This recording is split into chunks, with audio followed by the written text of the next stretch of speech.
잠시 보고를 드리고요. 제 신학교는 9월 달에 사역이 다시 시작됐습니다. 정신없이 지금 새 학기가 되고 있고요. 지난 9월부터 앞으로 11월까지 제가 3개월 동안 어떤 용산에 있는 한 교회가 지금 어려움이 있어서 주일 설교를 좀 부탁을 받았습니다. 그래서 제가 주일 오전에 여러분과 함께 하지 못하고 가서 열심히 설교하고 있습니다. 정신이 없습니다. 제 분수에 좀 벗어나는 일인데 뭐 어쩔 수가 없습니다. 그 교회 지금 상황이 어려워서 조금 11월까지는 제가 섬겨야 될 것 같습니다. 오늘 오랜만에 제가 여러분 앞에 서서 설교를 드리고 또 다음 주도 연속해서 2주간 됩니다. 근데 중간에 김동호 목사님이 오신다고요. 좀 잘 될 겁니다. 예. 어쨌거나 오늘하고 다음 주하고 제가 연속해서 에베소서 말씀을 가지고 여러분 앞에 서겠습니다. 오늘 말씀은 에베소서 3장 14절부터 21절까지입니다.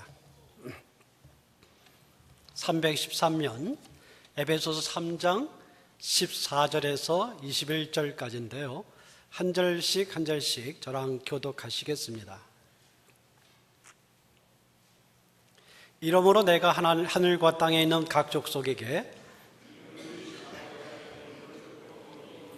그의 영광의 풍성함을 따라 그의 성령으로 말미암아 너희 속사람을 능력으로 강건하게 하시오며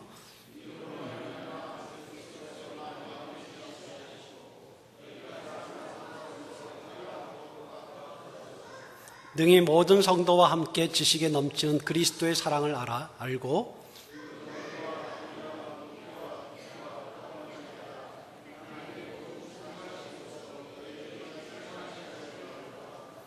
우리 가운데서 역사하시는 능력대로 우리가 구하거나 생각하는 모든 것에 더 넘치도록 능히 하실 이에게 교회 안에서와 그리스도 예수 안에서 영광에 대도록 무궁하시기를 원하노라. 아멘. 제가 2달 전에 그 앞에 3장 1절에서 13절까지 말씀을 우리가 함께 나눴는데요. 아마 제가 분명하게 거의 100% 확신하는 것은 여러분이 다 잊어버리셨을 거라는 것입니다. 아닌 분이 있습니까? 잊어버리셨을 것 같은데요. 그 말씀이 두 가지였습니다. 하나는 바울에게 계시가 주어졌다. 사도들과 선지자들에게 특별한 계시가 주어져서 그 계시의 말씀을 하나님의 경륜이라고 했고 그리스도의 비밀이라고 했고 비밀이 계시로 전해졌다라는 이야기를 첫 번째 이야기했었습니다. 그것은 그 하나님의 경륜은 구원과 교회에 대한 말씀이었습니다.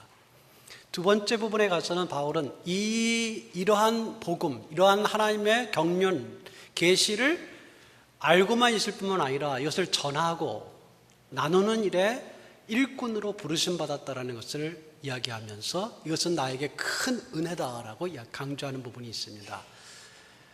그리고 이 모든 것이 교회를 통해서 하나님께서 영광을 받으실 것을 이야기하는 장면이 1절부터 13절까지 있었습니다. 1절부터 13절은 바울이 계시를 받고 사역한다는 이야기를 강조했다면 이제 오늘 말씀 14절에서 21절은 바울이 사역하는 역할을 하면서도 일꾼으로서 역할을 하면서도 이제 다시 기도로 나아가는 장면입니다. 그러니까 바울에게 있어서 놀라운 것은 사역과 기도가 항상 병행한다는 것이죠. 그래서 함께 갑니다. 일하는 것과 기도하는 것이 함께 가는 것이지 기도만 있지 않고 일하는 것만 있지 않습니다. 함께 어울려지는 것을 오늘 우리에게 보게 해주고요.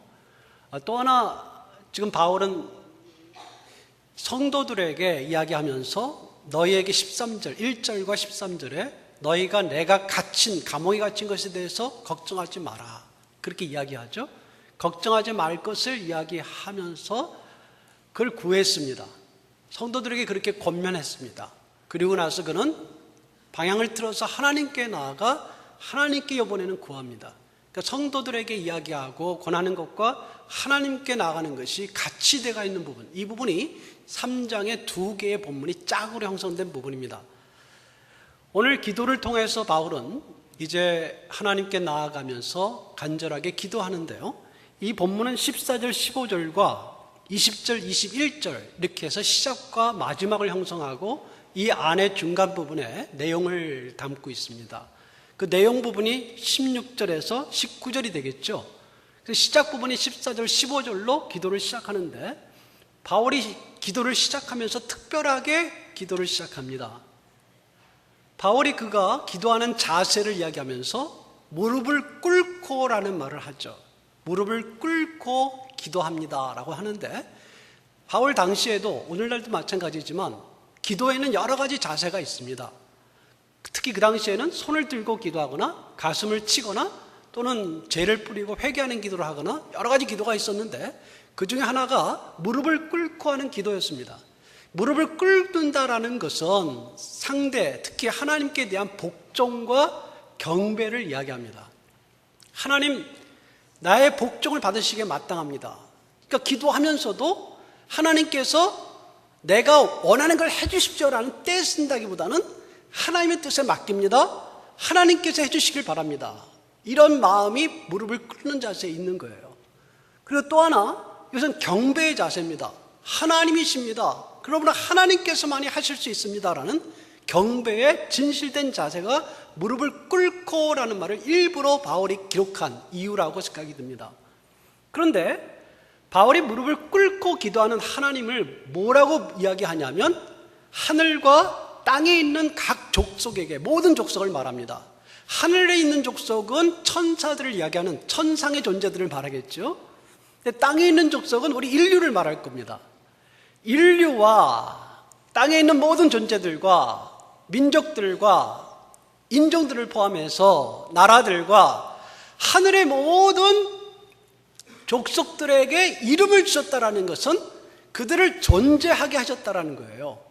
그러니까 하나님이 그들이 이 땅에 존재하고 하늘에 존재하는 것의 기원, 근원이 되신다라는 것입니다. 하나님이 창조자가 되시고 통치자가 되시고 근원이 되신다, 이런 말이거든요. 그래서 그 이름을 부여할 때 그들이 존재하게 되는 것입니다. 왜 이 이야기를 바울이 이야기하냐면 이렇게 하나님께서 그 모든 것의 기원이 되신 분이고 근원이 되신 분이고 시작하신 분이니까 하나님이 시작하신 분이고 하나님만이 시작하실 수 있는 거고, 진정하게 그런 하나님이시니까 마무리도 이루시는 일도 하나님이 해주셔야 된다. 하나님만이 일을 하실 수 있는 분이시다, 이런 의미가 여기에 담겨 있다고 봅니다. 하나님은 하실 수 있는 분이시죠? 맞습니까? 하나님은 우리를 존재하게 하시고 우리만 아니라 세상의 모든 존재들을 가능하게 하셨고 심지어는 하늘에 있는 존재들까지 가능하게 하신 분이므로 그분이 못 응답하실 일이 없고 못하실 일이 없는 것이죠. 근데 놀랍게도 바울은 이런 하나님에 대한 이야기와 이렇게 하면서 마지막 기도 부분에 20절에 가서 또 하나님에 대한 이야기를 하는데 이 두 부분이 짝을 형성하고 나타나서 이야기하고 있습니다. 우리 가운데 역사하신 능력대로, 하나님이 역사하신 능력대로라는 말을 쓴 것은 이 1장, 2장, 3장에서 하나님께서 역사하신다는 이야기를 많이 했습니다. 무슨 말이었습니까? 하나님이 작용하시고 힘을 발하시고 그의 힘을 따라 역사하신다는 거예요. 가만히 계신 분이 아니라는 것을 말합니다. 그러니까 하나님이 멀리 창조주로서만 존재하시고 멀리 온 우주의 근원으로서 존재하시는 분으로서만 아니라, 뭐 그것은 하나님의 능력을 이야기해 주는 것이긴 합니다만은 그뿐만 아니라 그 하나님의 능력이신 하나님이 우리에게 지금 작용하시고 역사하시고 그 힘을 발휘하신다는 거예요. 그 하나님이 바로 우리의 하나님이라는 거예요. 그 하나님이 우리의 하나님이신데 어느 정도냐면 20절에 이야기하는 것처럼 역사하시는 능력은 역사하는 힘이죠. 역사는 힘으로 역사하시면서 우리가 구하거나 생각하는 것을 넘어서서, 무슨 말입니까? 우리는 생각하는 게 한계가 있어요. 기도하는 게 한계가 있습니다.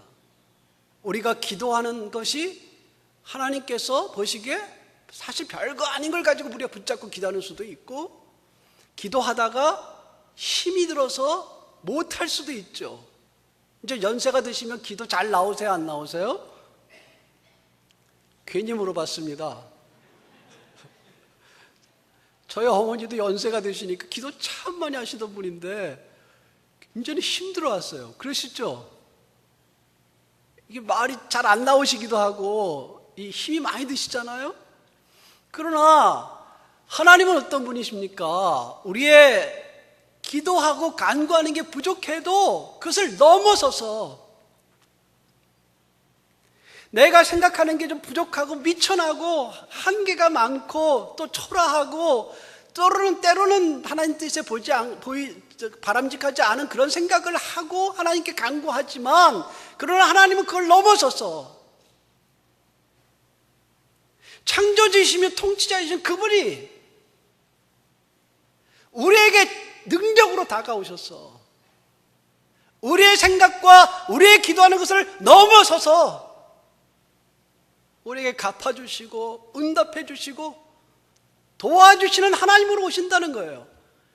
이 말씀이 바로 이 오늘의 내용의 기도 내용의 양짝을 이루면서 울타리를 치는 두 가지 하나님에 대한 중요한 말씀입니다. 우리가 기도할 때 그렇게 나아가는 거예요. 어떻게 나아가는 거죠? 하나님이 모든 것을 시작하신 분이고 근원이시고 그 하나님이 우리에게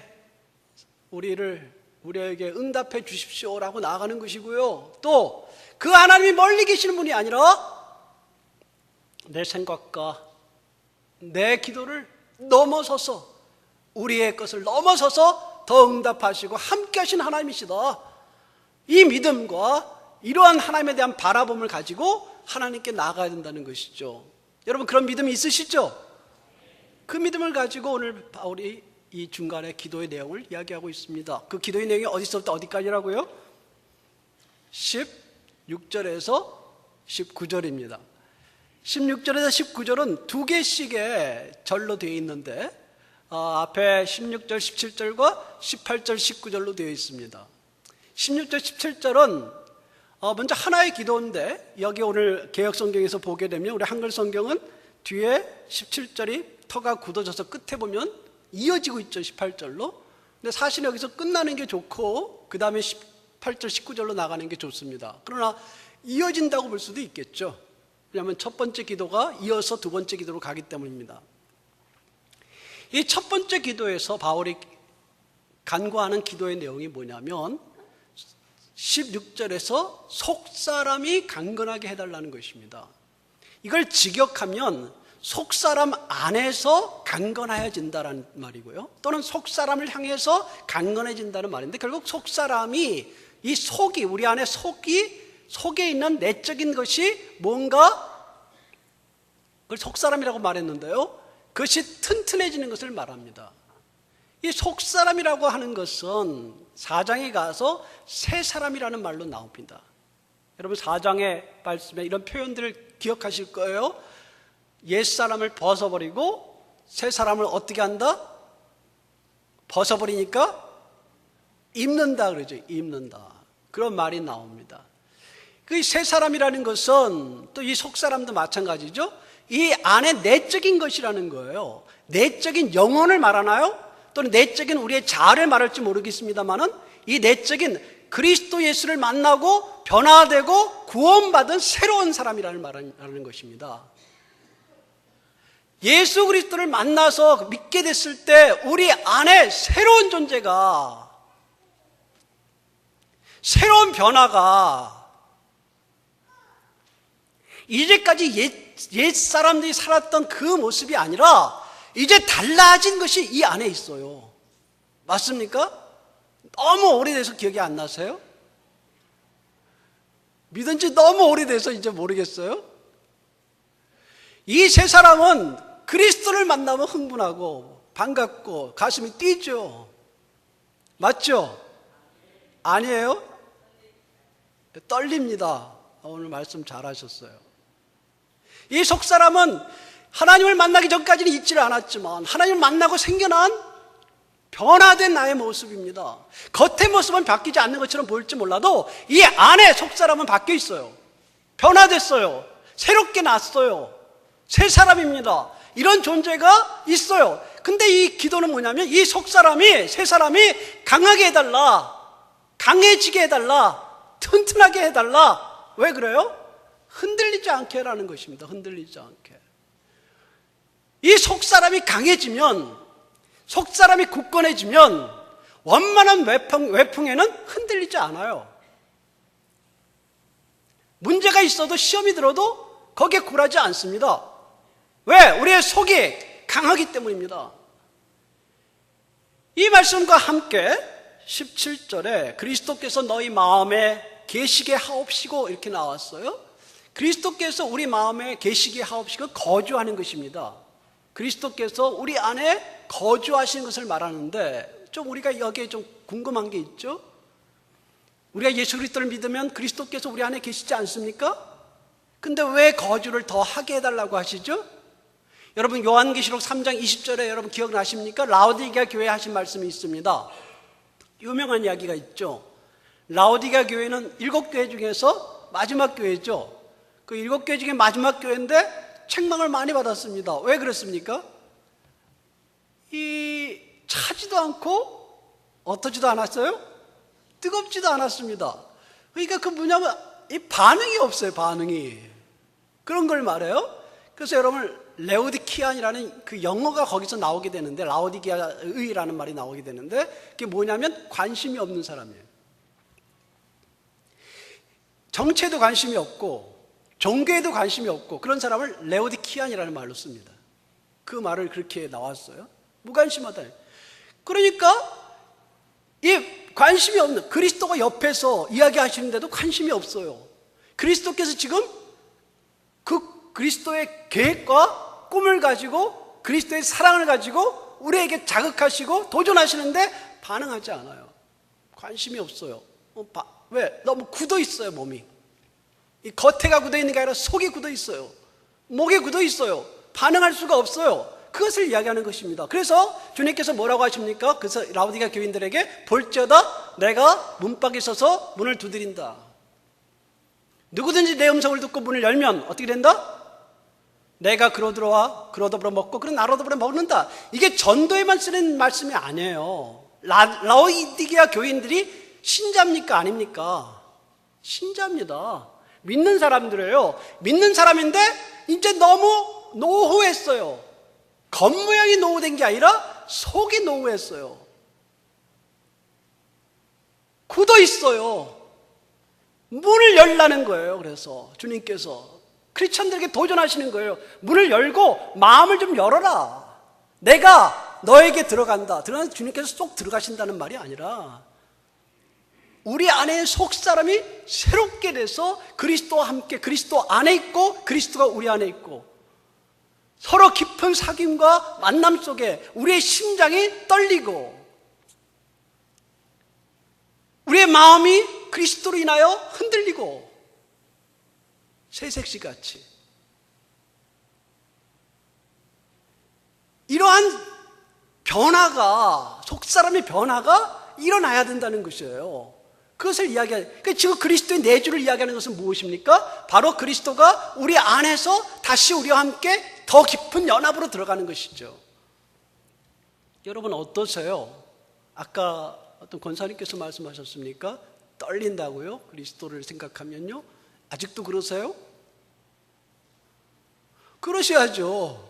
다른 분 쳐다보지 마시고 우리가 그러셔야죠. 권사님께서 그러셔야죠. 또 집사님께서, 장로님들께서 그러셔야죠. 맞죠? 그리스도에 대하여 열려 있는 것입니다.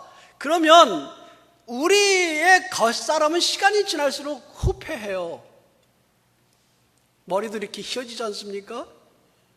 물론 여러분은 새치라고 굳이 우기시겠지만 어쨌거나 머리도 휘어지고 머리도 벗겨지고 얼굴의 모양은 달라지지만 이 가슴과 속의 사람과 영혼은 늘 새롭고 부드럽고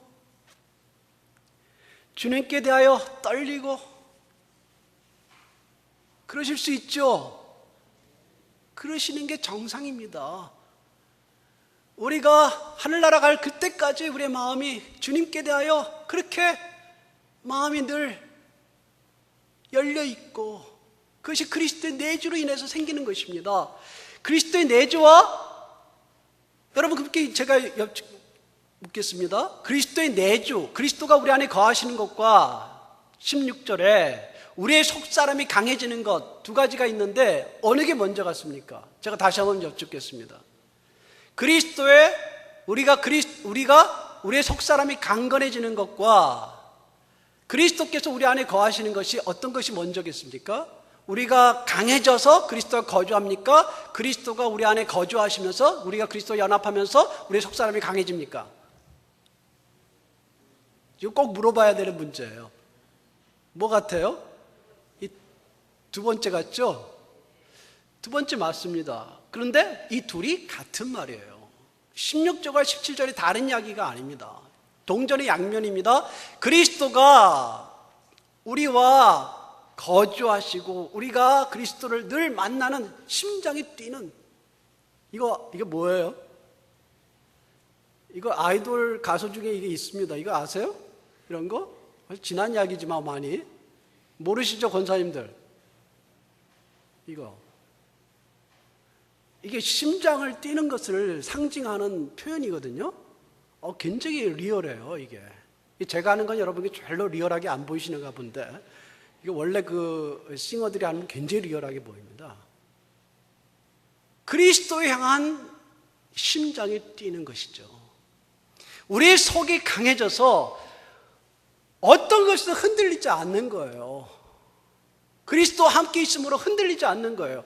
그런데 놀랍게도 이 말씀이 어떻게 이루어지느냐 하면은 16절에 그의 영광의 풍성함을 따라, 그의 영광의 풍성함을 따라, 그러니까 하나님의 영광의 풍성함이 결국 이렇게 우리의 속사람을 강하게 하고 그리고 그리스도의 내주를 가능하게 만듭니다. 그와 함께 16절의 중간 끝에 부분에 능력으로, 그러니까 하나님의 영광의 부요함, 풍요함과 그리고 그 하나님의 역사하심을 말해요. 능력을. 그와 함께 16절에 성령으로라는 말이 나오는데, 이것은 하나님께서 성령으로 역사하실 때 그렇다는 이야기입니다. 내가 강해져야 되겠다. 그렇게 강해지지 않는다는 이야기예요. 우리가 할 일도 있습니다. 우리가 할 일에 대해서 17절 이야기하셨죠. 뭡니까? 무엇으로 말미암아? 믿음으로 말미암아. 그게 우리가 하나님께서 하실 때 우리가 믿음으로 반응해야 돼요. 하나님이 하시고 도전하시는데 싱숭생숭하면 되겠습니까? 믿음으로 받아서. 오늘도 여러분 아시죠? 이 나이가 들어서 우리가 몸이 굳어져 갈 때 뭘 해야 되죠? 스트레칭이죠. 맞죠? 스트레칭 하면 몸이 그래도 좀 부드러워지잖아요? 마찬가지입니다. 영혼이 굳어갑니까? 우리의 속사람이 굳어가나요? 우리가 더 이상 하나님의 말씀에 대해서 별로 감동이 되지 않는 것 같아요? 그럼 왜 그래요? 이게 굳어있기 때문에 굳어지는 것을 풀어야 됩니다. 우리 나이가 120, 130이 되더라도 이 영혼이 항상 새롭게 풀려야 돼요. 하나님께 대하여 우리의 마음이 늘 열려 있어야 돼요. 하나님께서 말씀하시면 우리가 감사하게 들을 수 있는 눈과 귀가, 마음이 늘 되도록. 그런데 이게 사람의 능력으로 되는 것 아니라 그랬죠. 우리가 믿음으로 반응을 해도 믿음만으로 되는 것이 아니라 무엇입니까? 하나님의 영광이, 압도적인 영광이, 하나님의 영광의 부요하심이 능력으로 작용하셔서, 성령으로 작용하셔서, 그 말이에요. 그래서 어떤 일이 일어나는가 했을 때 17절 마지막에 귀결절입니다. 그 부분에 있어서 뭐냐면 너희가 사랑 가운데서 뿌리가 박히고 터가 굳어졌어. 그 말이 있죠. 그러니까 뿌리가 박히다라는 것은 식물이, 나무가 땅에 굳게 서는 것을 말합니다. 그렇죠? 터가 굳어졌다는 이야기는 건축물이 온전하게 쓴 것을 말합니다. 뭐예요? 흔들리지 않아요. 주님은 나를 흔들 수 있지만 다른 어떤 것도 우리를 흔들리지 않는다라는 것입니다. 근데 한 가지 또 우리가 생각해야 될 것은 여기에 사랑 가운데라는 말이 덧붙였습니다. 사랑 가운데와 우리가 할 반응이 사랑 가운데와 또 하나 뭐가 있었습니까? 앞에 믿음이 있었죠. 믿음과 사랑은 다 하나님께 대한 것이 맞습니다. 하나님에 대한 믿음, 하나님이 하신 일에 대하여 하나님에 대한 사랑 맞습니다. 그런데 믿음과 사랑이라는 말이 같이 들어갈 땐 또 하나 중요한 것은 믿음은 보통 하나님에 대한 것이고 사랑은 서로에 대한 게 들어갑니다. 무슨 말이냐면 이 일은 우리의 속사람이 그리스도의 내주로 인해서 강해져서 흔들리지 않는 존재가 되는 것은 우리가 믿음이 필요한 것과 함께 손을 잡는 사랑이 필요하다는 거예요. 혼자 되는 일이 아니라는 겁니다. 옆에 분이 손을 잡고 있기 때문에 우리가 더 터가 굳어지는 거예요. 여러분, 이게 교회 제자훈련의 목표입니다. 첫 단계에. 근데 여러분 기억하세요. 다시 한번 말씀드립니다. 제자훈련을 우리가 열심히 해야 되고요. 우리에게 오는 성도들, 초신자들, 또 기존에 있었지만 낙담한 분들이 다시 회복돼서 이 믿음의 기반에 세우도록 하는 게 제자훈련 아닙니까? 그렇죠? 믿음에 흔들리지 않게 그리스도의 내주 속에 굳건해지게 우리의 속사람이 강해지게 하는 게 제자훈련이거든요. 제자훈련을 잘하면 이단으로 넘어가지 않습니다. 흔들리지 않는다는 이야기죠. 제자훈련입니다. 그런데 이 제자훈련에 뭐가 필요해요? 우리가 인정해야 될 게 뭐예요? 우리가 아무리 노력하는 것도 필요하지만 하나님이 하셔야 된다를 기억하세요. 그걸 바라보는 거죠. 그리고 우리가 할 수 있는 것은 믿음과 사랑으로 연합해서 하나님을 바라보고 열심히 뛰는 것입니다.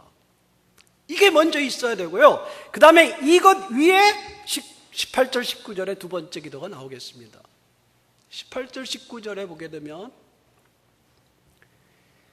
지식에 넘치는 그리스도의 사랑을 알고 라는 말이 나오고요. 19절에 그 너비와 길이와 높이와 길이가 어떠함을 깨달아, 알다 깨달아 라는 말로 나오게 되는데 이 18절과 19절의 이야기도 같은 이야기를 말합니다. 무엇이죠? 그리스도의 사랑에 대하여 그리스도의 사랑을 알고 깨닫고 능히 아는 것입니다.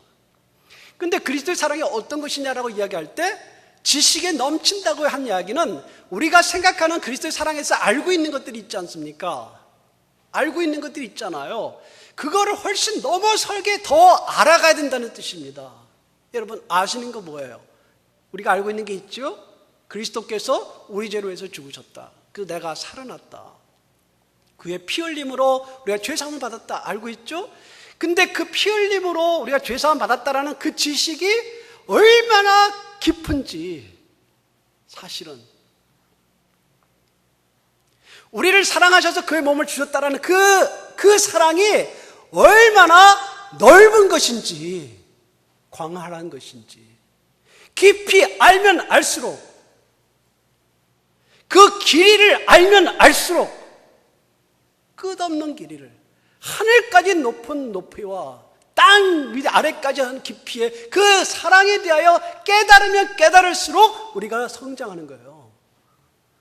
우리가 아는 만큼 크는 거예요. 사랑? 뭐 그렇게 하셨지? 그래서 우리가 가슴이 안 뛰게 되는 겁니다. 우리가 깊이 묵상해서 그리스도의 사랑이 무엇인가? 그가 이 땅에 오지 않았으면 우리가 어떤 일이 일어났는가? 또 우리가 그리스도께서 우리를 이렇게 사랑하실 뿐만 아니라 사랑하셔서 보여주셔서 우리로 하여금 사랑하게 만드시는 사랑도 있죠. 보여주시는 사랑, 본이 되시는 사랑. 이 그리스도의 사랑을 깨달아 알아야 할 때 중요한 게 뭐냐면 18절 앞에 부분이에요. 능히, 우리 18절 한번 읽어보겠습니다. 시작. 능히 모든 성도와 함께 지식에 넘치는 그리스도의 사랑을 알고. 누구와 함께? 모든 성도와 함께. 우리가 개인적으로 혼자 그리스도를 깊이 묵상하고요, 그리스도의 사랑이 얼마나 놀라운가, 나를 변화시키는 사랑이고 나에게 생명력을 주는 사랑이고 지금도 나에게 강한 역사하시는 사랑이라는 걸 깨닫는 것 중요합니다. 그런데 여기서 바울이 이야기하는 것은 혼자 그렇게 아는 사랑만이 아니라 아까 말씀과 연결돼서 손을 잡고 모든 성도가 이 그리스도의 사랑을 함께 깨닫게 되기를 기도하고 있어요. 그래야 더 깊은 그리스도의 사랑을 알 수 있다는 것입니다. 우리 안에 그리스도의 사랑, 그리스도가 우리를 사랑하셔서 사랑하신 사랑만 아니라 그리스도가 우리에게 알려주신 사랑을 사랑해 볼 때, 용서해 볼 때, 서로를 이해해주고 격려해 줄 때, 그 사랑이 서로 사랑으로 연결됐을 때 이게 우리가 할 수 없는 사랑을 하게 하시는 사랑이구나. 이 사랑의 깊이와 넓이와 높이가 어떠한가를 깨달아 알게 된다는 거예요. 우리 개인적으로 그리스도의 사랑의 깊이를 아는 것 가지고 충분하지 않습니다. 여러분, 우리가 사랑할 수 있는 존재였습니까? 서로를 이해할 수 있는 존재였습니까? 할 수 있는 존재였다고요? 어떠셨어요? 정말 그리스도에게서 사랑을 배워서 사랑을 조금씩 실천하고 있는 것 아닙니까? 아직 그걸 모르시겠어요? 그러면 사랑해보세요. 그리스도가 사랑하신 것처럼 사랑을 우리가 해봤으면 좋겠습니다. 좀 서로 내어줬으면 좋겠습니다. 서로 좀 이해해줬으면 좋겠습니다. 서로 용서해줬으면 좋겠습니다. 서로 손을 좀 잡아줬으면 좋겠습니다. 잡아주고 격려하고 이해하고 용서해주는 것이 교회입니다. 그러면서 그리스도의 사랑을 배우는 거예요. 어떻게 배웁니까? 두 가지 다 배워요. 사랑하면서 내가 사랑할 수 있게 되면서 사랑을 배우고요. 또 내가 사랑을 주면서 섬기면서 쉽게 사랑을 드려도 사랑이 오지 않는구나를 느끼면서 주님께서도 나를 이렇게 사랑하실 때 내가 이렇게 마음 닫고 주님께 대했을 것이다. 그러면서 더 그리스도 사랑을 더 깨닫고요. 우리가 함께 교회를 왜 모아주셨는지 아세요? 아시죠? 우리가 계속 강조하지 않았습니까? 우리가 단지 하나님 앞에 나와 예배드리고 기도하고 찬양하는 것만 생각하지 마세요. 하나님께서 그것을 원하지 않으시는 것은 아니지만 손을 잡지 않고 하나님께 나가는 걸 원치 않으세요. 맞습니까? 여러분, 지금 손 잡으라 그러면 좀 이상할까요? 그만하겠습니다. 그거는 옆에 성도들과 함께, 맞죠? 함께 지식에 넘치는 그리스도의 사랑을 아는 것, 이 일을 위해서 우리가 할 일이 무엇입니까?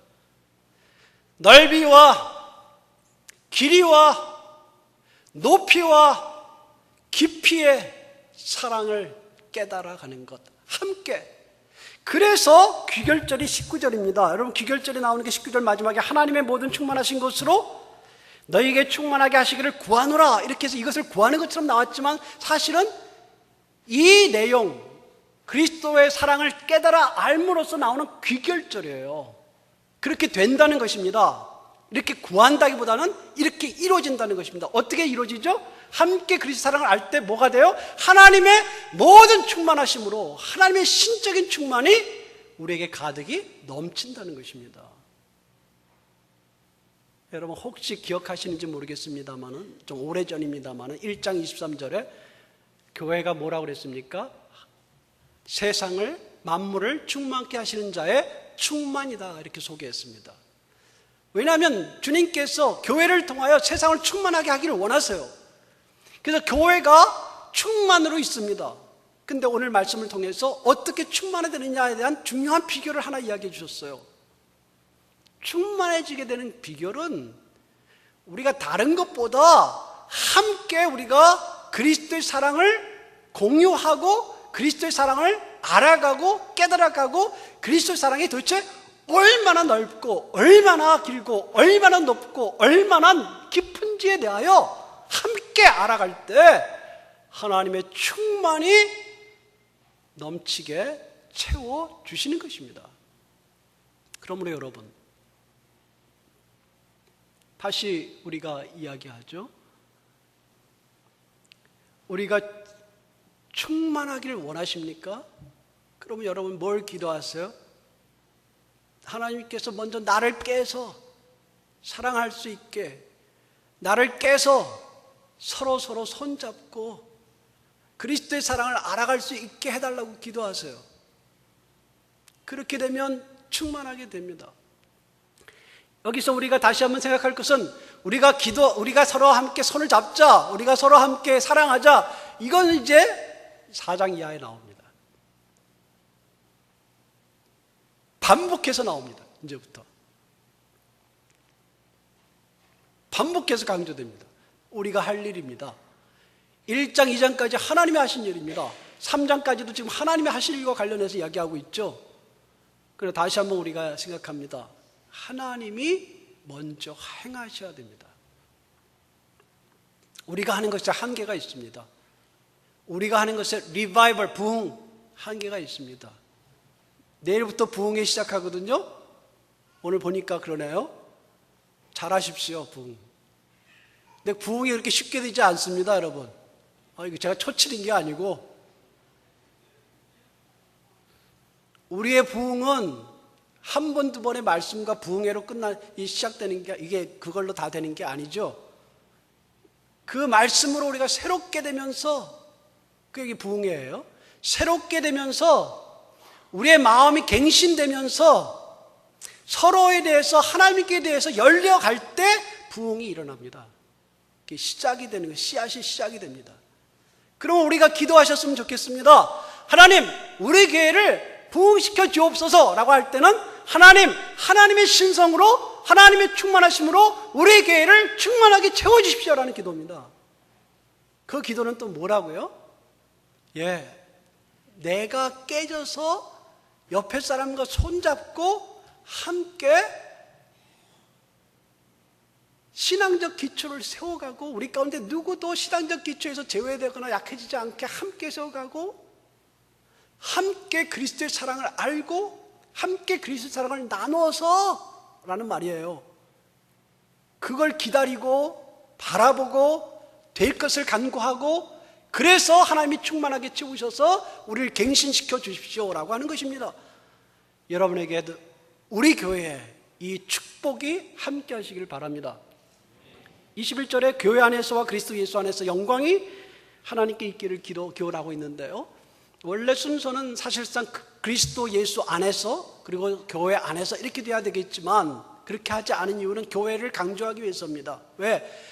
그리스도 예수 안에서 하나님이 영광 받으신 건 당연합니다. 이미 받으셨습니다. 그리스도 예수 안에서의 생애, 사역, 말씀, 죽으심, 모든 게 다 하나님께 영광이었습니다. 그러나 중요한 것은 그 그리스도가 그렇게 하신 것은 바로 그리스도의 교회를 세우기 위한 것이고, 그리스도 교회를 통하여 그리스도 교회 안에서 하나님께 영광 받으신 것이 최종적인 영광을 받으시는 것입니다. 그리스도 교회 안에서 어떻게 영광 받으시나요? 우리가 찬양하고 기도하고 열심히 나갈 때요? 맞습니다. 그러나 여기서 중요한 것은 아까 뭐죠? 함께 신앙적 기초가 세워져서 흔들렸던 분들이 굳게 자리를 잡아가는 것을 볼 때, 이루어질 때 하나님 영광 받으십니다. 서로 나눠졌던 마음들이 손을 잡고 함께 서로를 이해해주고 용서해 갈 때, 그래서 그리스도의 사랑의 깊이를 더 알아갈 때 하나님 영광 받으시는 것입니다. 그 결과를 통하여 하나님께서 충만하심을 우리에게 채워주실 때, 바로 교회를 통해서 이루고자 하시는 하나님의 뜻이 이루어져서 그 충만 때문에 우리가 세상에 나가서, 우리의 직장에서, 또 캠퍼스에서, 그리고 우리의 가정에서 그 사랑이 나가게 될 때, 그리스도의 사랑이 전파될 때, 충만이 흘러가게 될 때 하나님 교회 안에서 영광 받으시는 것입니다. 우리가 간구하는 것은 이것입니다. 우리 교회만 아니라 한국 교회들이, 우리 교회들이 이렇게 교회 안에서 하나님께 좀 영광이 되도록, 하나님께 슬픔이 되는 게 아니라 기쁨이 되도록, 영광이 되도록, 오늘 뭐라고 하셨습니까? 대대로 영원하기를. 여러분, 이런 소원 가지시고 이 부흥의 기간 동안에 기도하시고 하나님께서 여러분의 기도를 응답해 주시기를 주님의 이름으로 축원합니다. 기도하겠습니다. 하나님, 이 시간 우리가 말씀을 통하여 새롭게 다시 생각해 봅니다. 정말 우리 안에 든든한 신앙의 뿌리가 내려가는 것과 함께 우리가 그리스도의 사랑을 알아가는 일에, 성장해 가는 일에 주께서 함께 해주시고 하나님 하시는 분이십니다. 우리는 비록 부족하고 생각하는 것이나 간구하는 것이 연약할지라도 하나님께서 이루시는 분이신 줄 믿습니다. 도와주시고 좋은 교회 만들어주시고 또 쓰러져가는 많은 교회들 하나님 불쌍히 여기시고 일으켜 세우시며 하나님의 나라를 위하여 또 하나님의 영광을 위하여 주께서 주의 뜻을 이루어 가시기를 구합니다. 우리 주 예수 그리스도 이름으로 기도하옵나이다. 아멘.